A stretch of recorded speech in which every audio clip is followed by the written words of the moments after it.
Hello, and thank you for joining our webinar on Legislative Update, What Northwest Employers Need to Know.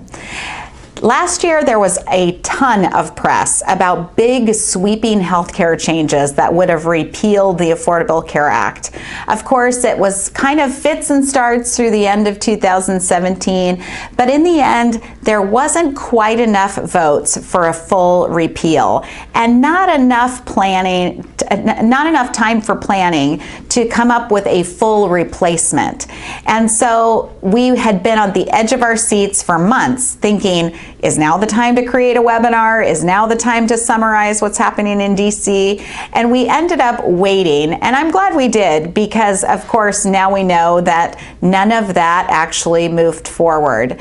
Now that we're a couple months into 2018, we did want to pause and actually bring to you not a webinar on a single law, but give you the bits and pieces of moving parts that have changed through legislation, both at the federal level and state levels recently, that impact the Affordable Care Act, employers, talk about the tax law. There's a lot of little things to talk about, and enough that compiles into what we think will be a valuable use of your 1 hour. A quick introduction of myself. My name's Sarah Friend, and it's my pleasure to present to you this morning. While I frequently host these types of educational webinars, I am just one of a very large group of subject matter experts when it comes to employee benefits here at the Partners Group. And any one of our team members is ready to help you solve a wide variety of challenges and build business strategies for your organization's future. Like most of our employer services team here at TPG, I've been in this business for more than 20 years, and I'm one of those crazy people who actually like legislation and am really interested in today's topic. So I hope you'll find this hour valuable. Just a very quick introduction for those of you who don't know the Partners Group well. We are a financial and insurance services firm serving businesses, employers, individuals, and families. Our largest division is dedicated to serving employers, and we have grown to now become the largest independent employee benefits firm in the Northwest, with nearly 150 employees, serving our clients from these 5 major locations. So Bellevue, Washington, up north. I'm presenting from our Lake Oswego office. We have our headquarters in Portland, and then of course Bend, Oregon. We have a team in Central Oregon, and then our team in Bozeman, Montana. Our Employer Services Division offers 4 core areas of service, including employee benefits, which is really the core topic today. But in addition to employee benefits, we also offer healthcare intelligence, so data analytics, health and productivity, which includes advanced wellness consulting and also total absence management consulting, and finally, group retirement plan consulting. So with introductions out of the way, let's dive right into our agenda. Here are the items that we're going to be covering in our hour together. First, I'll cover federal updates, and then we're going to talk primarily about what is happening with the ACA. So we'll talk about it in 2 kind of buckets. We'll talk about first, what are the changes that impact employers, and then second, we'll talk about what are the changes that are impacting the individual marketplace, and why should employers care about what's happening in the individual marketplace. So we'll get to both of those. And then we'll also talk about the impact of the new tax plan on employee benefits, the new rule, the EEOC wellness rule updates, and then we'll talk about some state-specific legislative updates. So first, let's start with federal updates and what is going on in Washington, D.C. But first, earlier this month, just a few weeks ago, a few of our team members traveled to Washington, D.C. to find out what was going on. And it was really our primary purpose to carry a few key messages to legislators with us. it was a really interesting trip because typically when you go to Washington, D.C., you have meetings or appointments set with legislators, and those aren't actually the people you meet with. You meet generally with a staffer, somebody in their office, and you just cross your fingers that your messages are getting relayed and getting through to the right people. Well, the week we were there, it was the week of the budget crisis. Lots of votes that week. And so everybody was in town. And so we were able to take important key messages from our employer clients directly to legislators. Our key messages to DC included protecting the tax deduction of employer-sponsored insurance for employers and for the families who count on employer-sponsored health insurance, a request to simplify administration for all of our benefit administrators out there who are just drowning in compliance and regulations, to adopt policies that address the actual price of health services, and finally to stabilize the individual marketplace, because that is critical to ensuring we maintain a strong employer market. A couple pictures. I know this picture of me and Nancy Pelosi may be polarizing to some, but how can you resist not getting a selfie with Nancy Pelosi? And then to the right, of course, Cory Booker. We were able to hear from him, who by many accounts is expected to be one of the front runners in the 2020 presidential election on the Democratic side. And then a couple of the sites from DC. So what did we hear when we were back there? What is going on and what is making headlines legislatively at the national level? Well, again, when I opened up this webinar, the attention has really turned from healthcare, massive sweeping healthcare legislation, to other big headlines like tax reform, DACA, and of course, in the most recent few weeks, gun control. And so healthcare has kind of taken a back seat. It was a headline, it was on the front page for several months, and now it's on the back burner, but that doesn't mean there isn't activity. So what we are seeing is, instead of big, massive, sweeping changes, we're seeing small changes kind of attacking bits and pieces of the Affordable Care Act. And so we'll talk about those in a minute. But again, so how does this impact the employer-sponsored plans? If the administration is really focused on the individual marketplace, well, if the individual marketplace implodes or goes away, or we continue to see this really, high spike in premium increases, that will threaten to increase the rate of uninsured. And just because somebody is uninsured doesn't mean that their healthcare costs go away. It means that those healthcare costs get shifted to the employer market, and the employer costs, whether you're a large self-funded group or you're a fully insured small group health plan, your costs go up when there's a higher rate of uninsureds in our country. So let's dive right in to really Affordable Care Act updates, because that is the major topic of any changes at the federal level. So I'm going to break it into two types of updates. I'm going to first talk about actions that relate directly to employers. Most of the people on this call are primarily focused on how the Affordable Care Act changes are impacting their businesses. We've got a lot of HR professionals on the line, CFOs, CEOs, benefit administrators. So the good news for you is that there hasn't been huge changes, which is quite a relief after so many years of feeling like you had to spend hours every week on webinars just to catch up on what you were supposed to do to administer these programs. So I'm going to start though with not a change, but what happened at the end of 2017 regarding shared responsibility payment and the letters that went out detailing employer fines related to 2015 activity.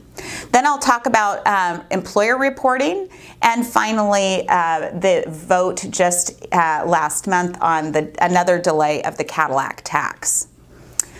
So first, shared responsibility payments.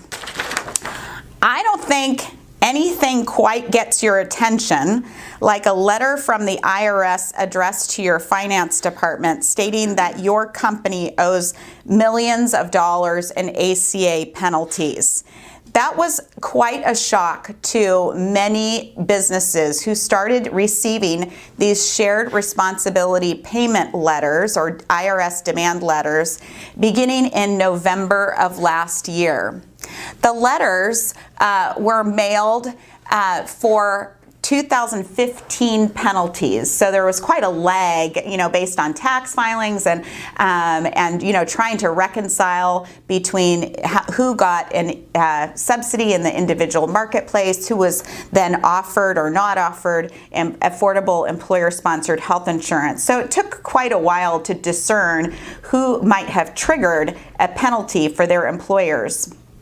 Well, IRS letters started going out late last year, and what triggered the letter was if you as an organization, and some people on the line may have received a copy of one of these letters, if one of your Affordable Care Act or ACA full-time employees received a federal subsidy on a state exchange or a federal exchange, then that would trigger a letter to you as the employer.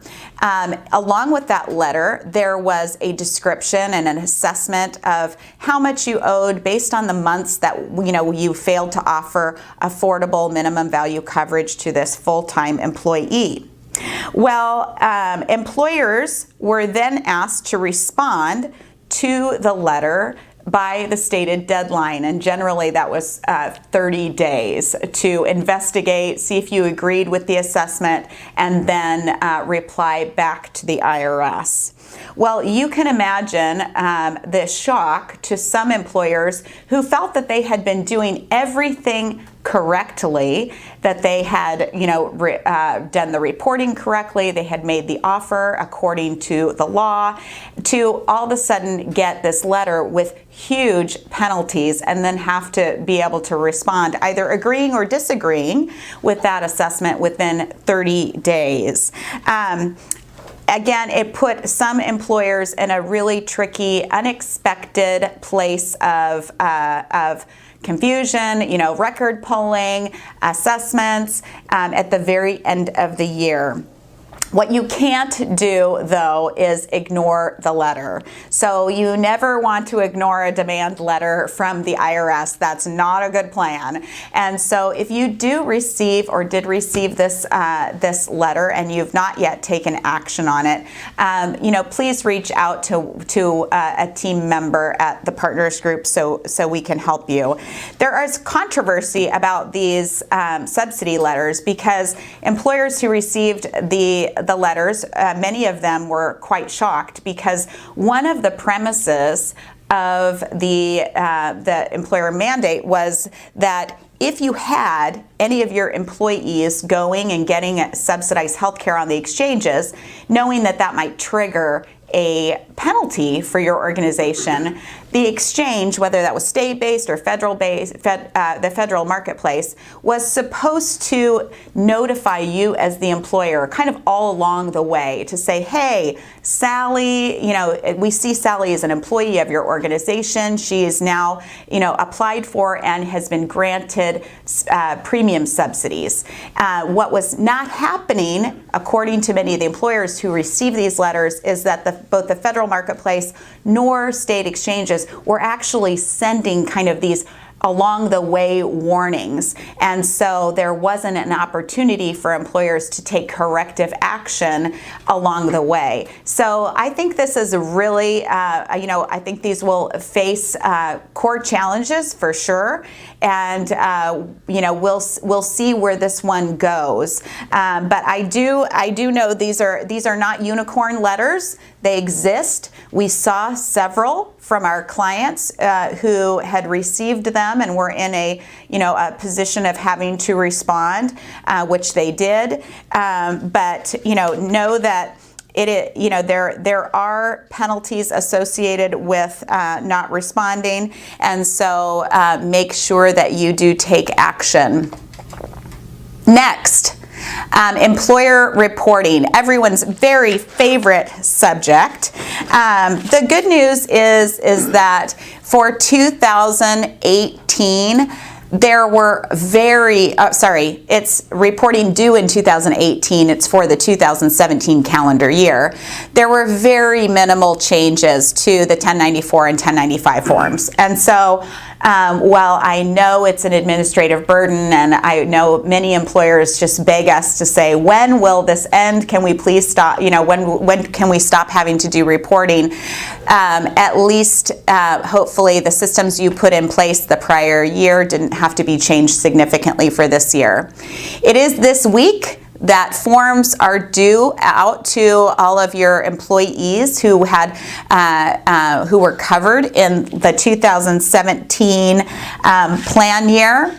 And then the far right box, the final update on employer reporting, is unfortunately at this time, we don't see anything immediately on the horizon that is going to change or eliminate the reporting requirements of employers. And so employers would be well advised to remain vigilant in your tracking and reporting processes until such time as the rule does change.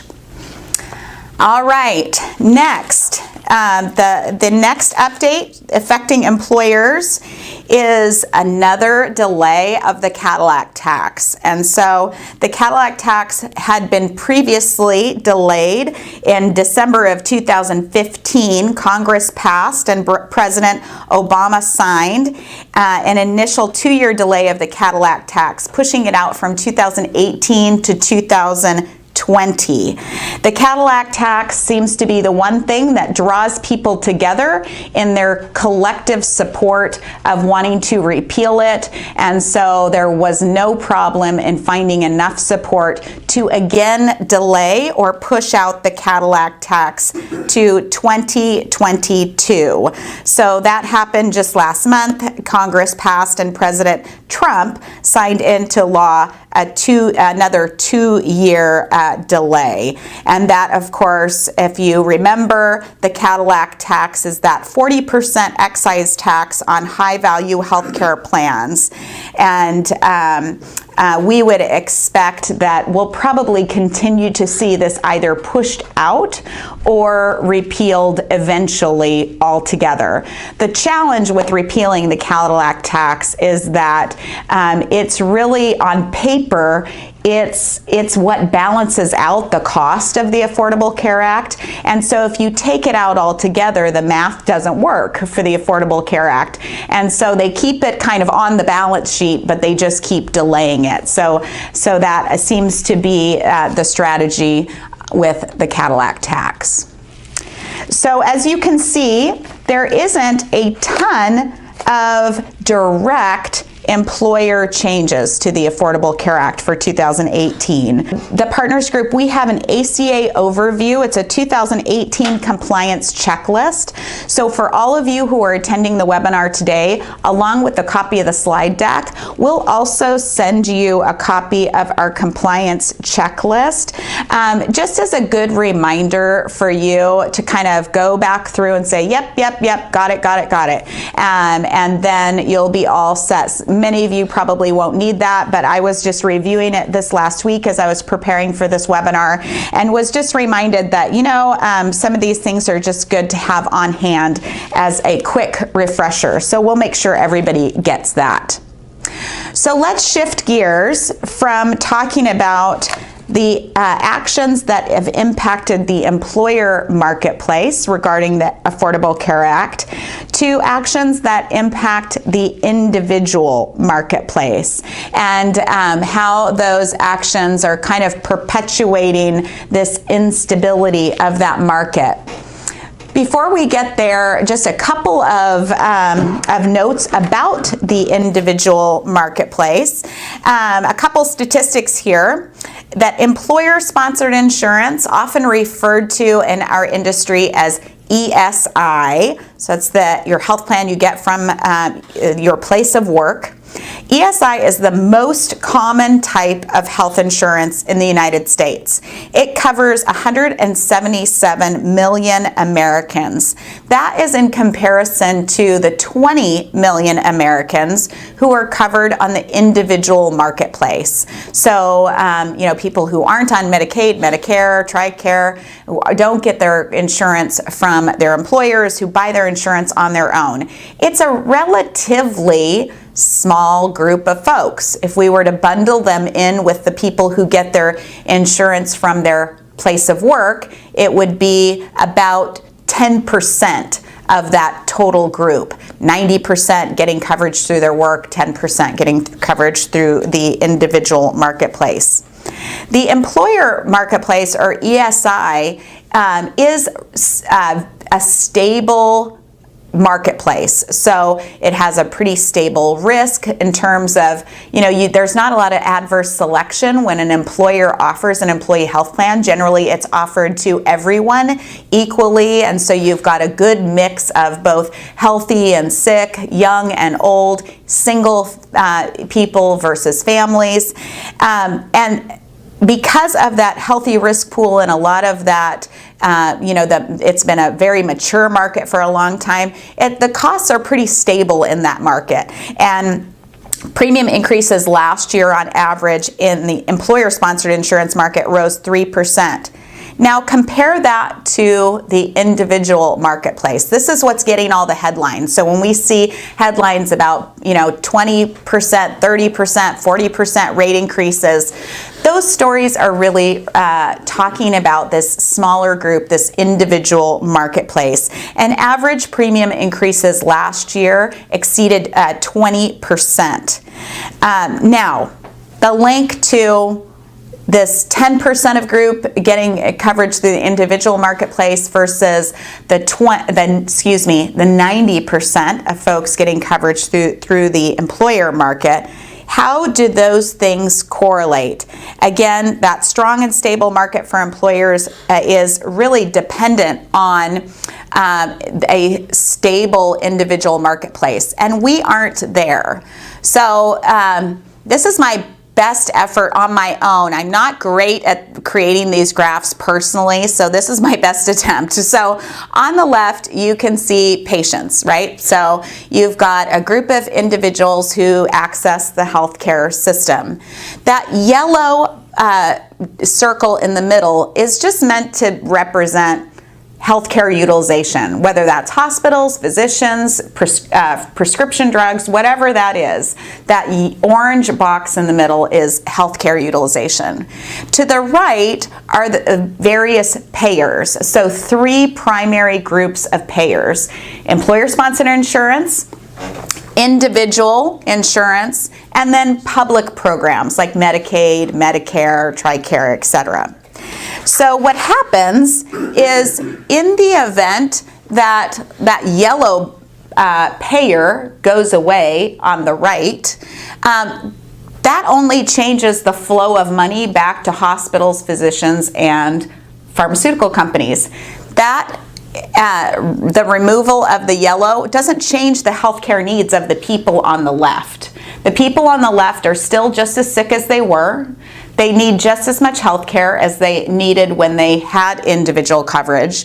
And they're likely to then, instead of having coverage, they would show up in an emergency room, doctor's office, hospital for some unreimbursed care.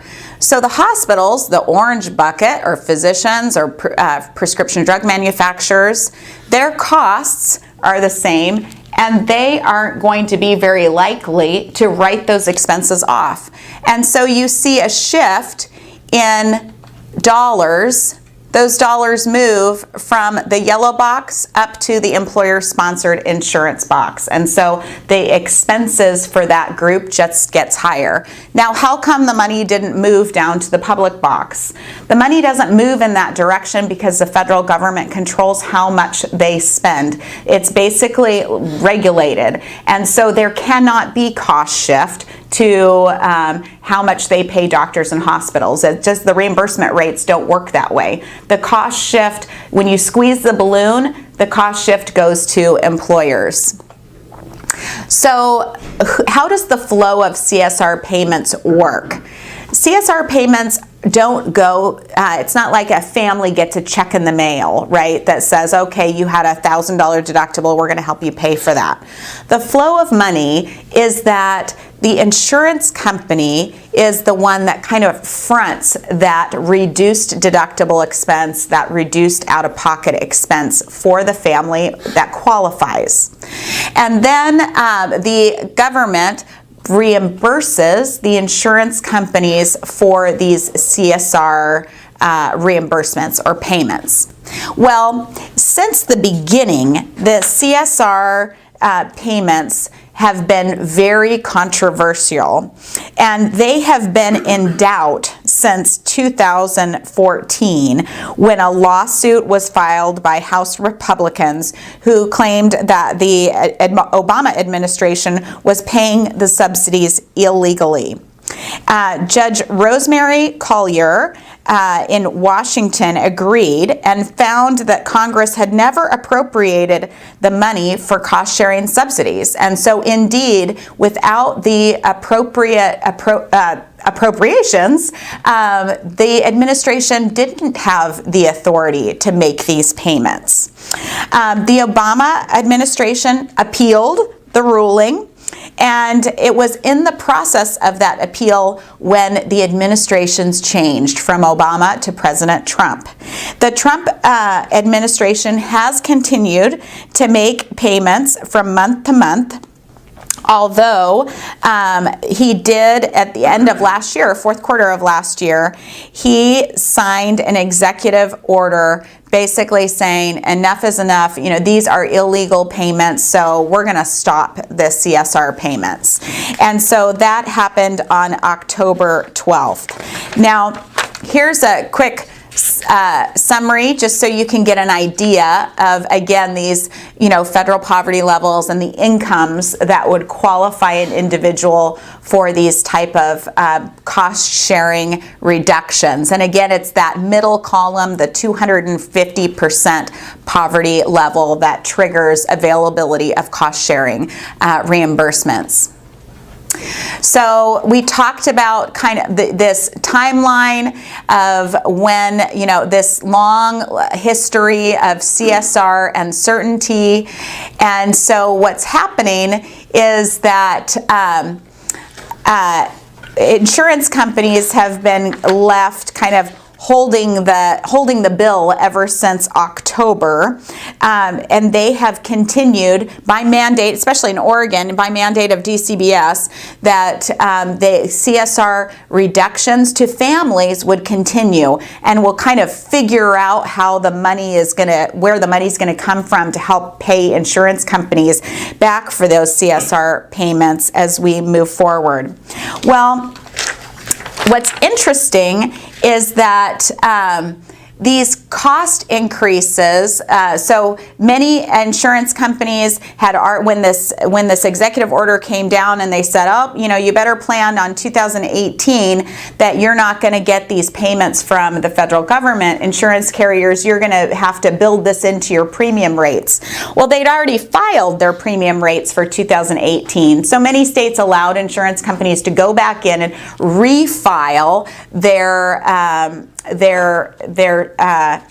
programs in terms of their premium fees, and it resulted in a 7.1% in Oregon, 7.1% increase in individual premiums based on the expectation that CSR payments wouldn't continue for insurance companies in 2018. What's really interesting is that the cost increases, that 7.1% increase to these silver plans actually increases federal premium subsidies to qualified families. And so the federal government likely will end up absorbing the additional premium increase through that first layer of premium help. Remember, we said, families' maximum monthly premiums are set based on a formula, and the government pays for anything over and above that. Well, if they're already exceeding their limit and the silver plans go up more, it just means their premium subsidy goes up more. And so it's really this interesting kind of cause and effect that the increase in subsidies will, may shift enrollment between some of the metal plans and increase enrollment in and increase federal payments of premium subsidies for silver level plans. So are CSR payments really dead?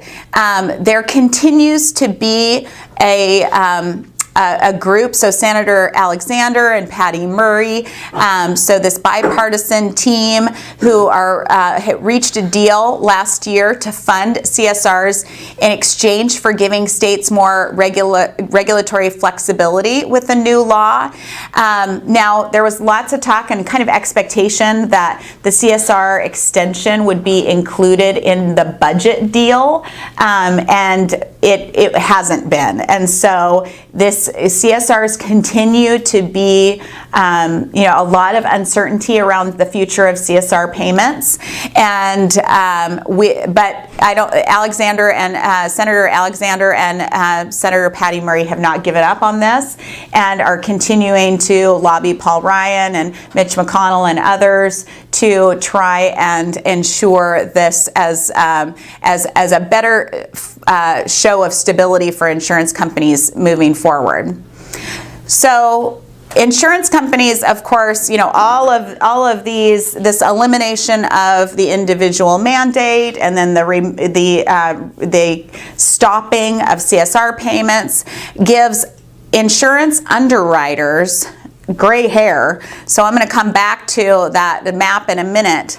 But whenever there is uncertainty around filings, rate filings, subsidies expected and not received, it layers on this conservative approach to underwriting. A few points of margin here, they're going to assume the worst, right? And that conservatism equals higher rates. And that isn't just the individual marketplace that impacts. That, as an underwriter, affects kind of the entire ecosystem, and it has kind of a dark cloud that then lingers over premiums as they're working on their group plans, even if you're self-insured, stop loss. Uncertainty about future losses absolutely does have a spillover effect into all layers of underwriting. And then going back to this map, you can see, Oregon, Washington, Montana, we're pretty good. We've got, at least 3 carriers in almost all counties. In our 3-state region, there's only 2 counties that, had in Washington, really struggled to have a carrier play. And, carriers are really reluctant to dive in when there's all these layers of uncertainty around the individual marketplace. So now let's shift gears and let's talk about a couple other non-ACA related topics. So first we'll talk about the potential impact of the new tax plan on employee benefits. Actually, not the potential impact, we know what it is. So let's first start with that. It's the Tax Cuts and Jobs Act that was passed in December. And this bill, of course, lowers the corporate tax rate beginning in 2018, and it creates a new tax deduction for small business. It allows expensing on capital investments, but it's specifically for employee benefits. It does a couple of things that I'm sure many of you are already aware of. First, there is an elimination of the deduction for expenses associated with qualified transportation fringe benefit programs. So basically, if an employer is, buying bus passes or making contributions to any sort of tax preferred program for parking expenses or commuter expense reimbursement programs, those can no longer be deducted as a business expense. Now, the employees who are putting tax-free money into those commuter expense reimbursement programs, those still get that tax-favored benefit. It's just the employer contribution that is no longer going to be able to be deducted. Employees also cannot exclude bicycle commuting reimbursements from their gross income. And so if that was a part of the employee benefits program up until the end of 2017, that of course can still be a part of your benefit program, but it will be taxable as income to the employees who are benefiting from that. Two other changes that impact employee benefits related to the tax law is that moving expense reimbursements are not deductible for employers and cannot be excluded from employees' gross income. So that if you've got a big moving package, if you're moving people around the country, that does become taxable to your employees in 2018. The Act creates a new temporary tax credit for employers that provide paid family and medical leave to their employees as well. So we just, as we get into state updates in a minute, we see so much happening around leave laws and moving or shifting towards paid leave. This is a really interesting topic. And again, I'm going to give you our contact information for our subject matter experts at the end. If you're interested in learning more about this temporary tax credit, it's, I think, a 2-year program. I would encourage you to reach out to our leave experts here at the Partners Group for more information. All right, a quick minute on EEOC final rules on wellness plans. So again, this is just going down the buffet line. So this is going to be very high level information. And this, I know many of our employers who we work with at the Partners Group, including TPG, we have a very robust wellness program for our own employees and families. And we're always, careful when we're setting these programs up that we're following all of the various regulations that have any sort of oversight on wellness programs. So ADA, HIPAA, EEOC, just to name a few.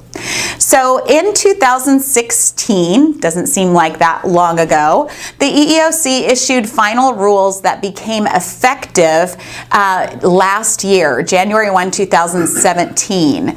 And those rules described how ADA and GINA apply to employer wellness programs. And so these were employer wellness programs that, a common one would be, asking your employee to go in for a physical or asking an employee to complete a health risk assessment that had any sort of family history questions included in it, because that, of course, would be covered under GINA. Under the EEOC rules, employers could offer these wellness incentives for these types of activities as long as the program was considered voluntary. And the way they deemed voluntary is the EEOC said, well, we'll set the threshold for incentives that it can't exceed 30% of the value of self-only premium for the health plan. So let's say, the self-only cost is $500. Then in this case, you couldn't create an incentive or a penalty for an individual to participate or not participate in the wellness programs that exceeded $150. So that's 30% of the $500, okay? AARP challenged those EEOC rules, stating that the 30% was arbitrary, and how did they come up with that 30%? And they had members who were really struggling to afford that maybe disincentive for or penalty for not participating. So AARP said, you know, for somebody who is struggling to afford that, that makes it not really voluntary. It makes it not voluntary in nature, excuse me. So a court ruled that the EEOC should take some time, go back to the drawing board, right, and really reconsider through their administrative rulemaking process if the 30% should stand. And the AARP continued to push. The EEOC responded and said, you know, we'll take that under advisement. It'll take us about 2 years to do that. And so the AARP said, no, that is not good enough. You know, we want faster action. And so as a result, the AARP continued to push, and the court responded by agreeing with AARP and vacating the rules effective January 1, 2019. And the reason that they didn't do it immediately is because they want to give they want to give, I think, the EEOC a little bit of time to, you know, act faster and reconsider the rulemaking process. And also, and maybe more importantly, to give employers like all of you and ourselves time to really consider what this means to the design of our own wellness programs and what we might need to do to make sure that we're in compliance for 2019. All right, let's shift in our last few minutes together. Let me give you a quick overview on what's happening more locally in terms of legislative updates. So we're going to start with Oregon, then we'll move to Washington, and there's really nothing going on in Montana, and so we won't have too much of a state update for Montana. So we'll just focus on Oregon and Washington. Let's start with Oregon. Of course, our big news was Measure 101. It was lots of controversy and debate. It was the first tax of its kind to be passed by a popular vote in our state, actually any state. And so here's what that was all about, just as a reminder. The Oregon legislature passed a $550 million healthcare tax plan and said that this was necessary in order to fund a pretty major budget gap for healthcare through the Oregon Health Authority, and specifically to fund Medicaid. And it included a tax increase on hospitals and a new 1.5% premium tax on any insured employer-sponsored health programs. Lawmakers attempting to close that $1.4 billion shortfall, maintained that this tax was absolutely critical in ensuring that people didn't lose their health insurance coverage through Medicaid if this budget crisis wasn't kind of shored up by this new tax. Opponents said, hey, wait a minute, you know, one, we're not quite sure we agree with you that the budget shortfall is as big as you say, and two, gosh, this doesn't seem like a very fair means of assessing a tax equally, because the only people to get the 1.5% premium load are employers who buy insured products. And so that generally is small employers. Large employers tend to self-fund, and of course, under ERISA, there is no opportunity for states to assess taxes through their health plans if there's an ERISA self-funded plan. And so Republicans, of course, said, you know, we're not accepting this, even though it passed the state legislature, and a few local opponents got a petition together and got enough votes to get it on the January ballot. And of course, we know that the results of the ballot measure was that Oregonians passed the measure. It had wide support of physicians, hospitals, and insurance companies, who I think were all, you know, nervous about that potential, enrollment drop-off for Medicaid. I had an opportunity a few weeks ago to moderate a CEO roundtable, and we talked about this.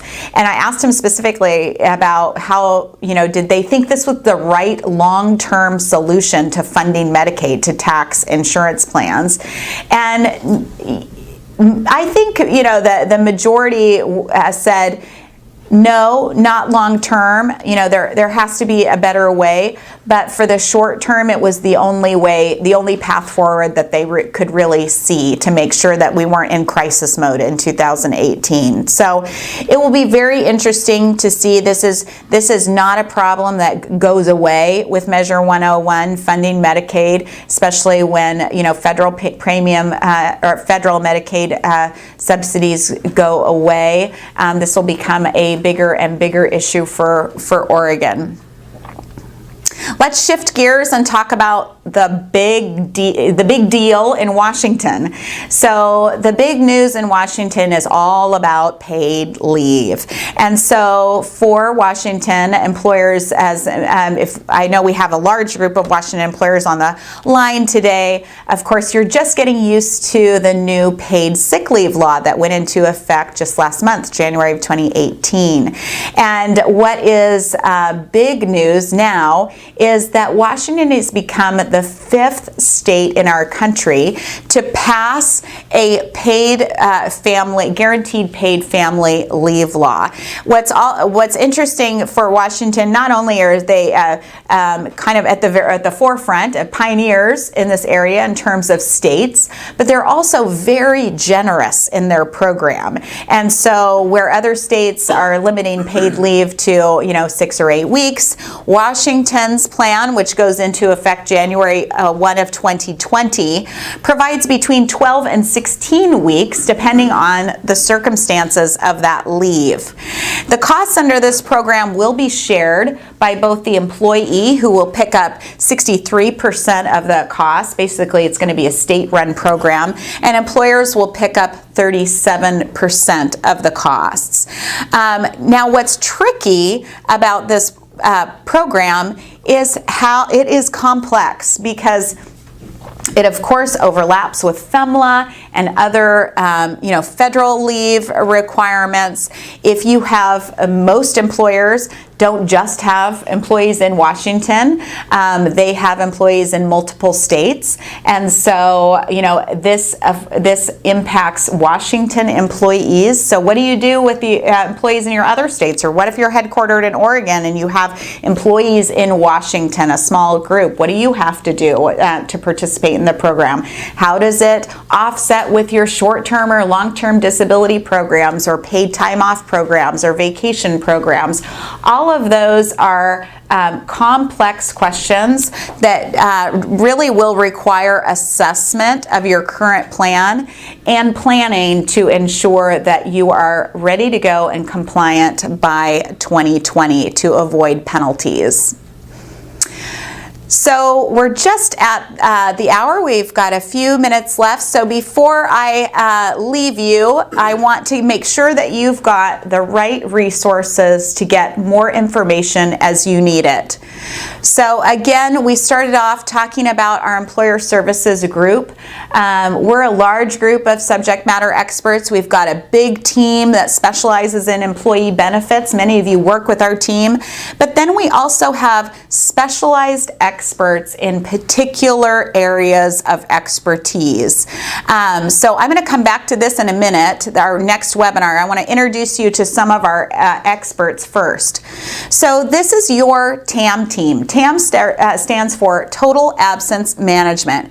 If you're one of those Washington employers who is freaking out a little bit about what in the world you need to do to get ready for the new paid leave law, or maybe you're not in Washington and you're just already struggling in Oregon with OFLA and FEMLA and multi-state compliance, I would encourage you to reach out to our TAM team.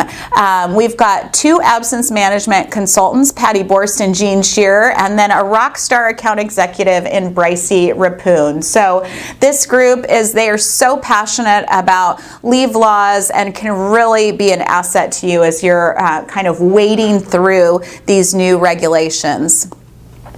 We talked about the EEOC rule and what does vacating that rule mean to employers who sponsor wellness programs. If you want to learn more, Alexa Galuzzo, who's our managing consultant of our of Partner Well, which is our advanced wellness consulting area, she is amazing, and she is really connected. She actually just was a part of the Worksite Wellness Group. Well, I think some of you may have participated in that webinar where they did a whole hour on what compliance issues related to wellness programs. So if you're concerned about this area and want to learn more, please reach out to your employee benefits team, and if they need to get Alexa involved, she is an absolute resource to our organization. That really makes us all better in this area. Finally, in employer services, we didn't talk about retirement plan consulting today, but I know Nicole Pond and her group have some upcoming educational opportunities themselves. This is Nicole. She's the managing consultant of our retirement plan consulting division. So if you don't already work with Nicole on your 401k plan, and if you have questions about that, I would encourage you to reach out to Nicole. So that's just some of our subject matter experts on things that we touched on today.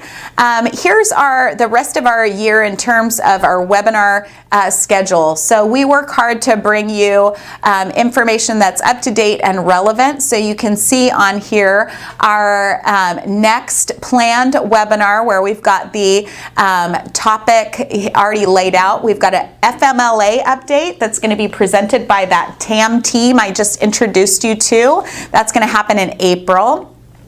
In May, we're going to be rolling out a technology webinar, so benefits administration solutions.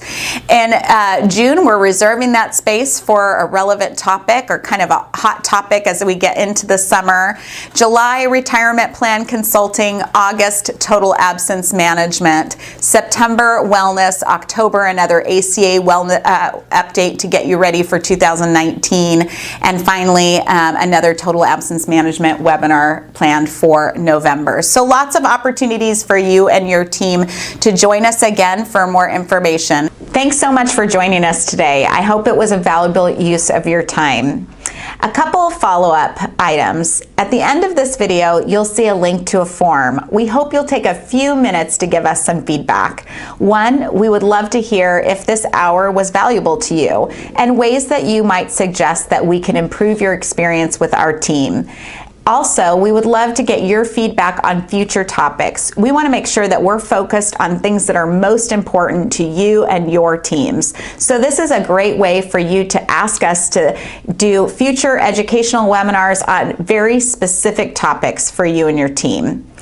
To connect with us, there also is a place on the form for you to send us an email. And I would also encourage you, if you're not already a member who receives our newsletter, that is a great way of keeping up to date on relevant hot topics. So we generally are sending out information that's valuable to our employer clients every single week.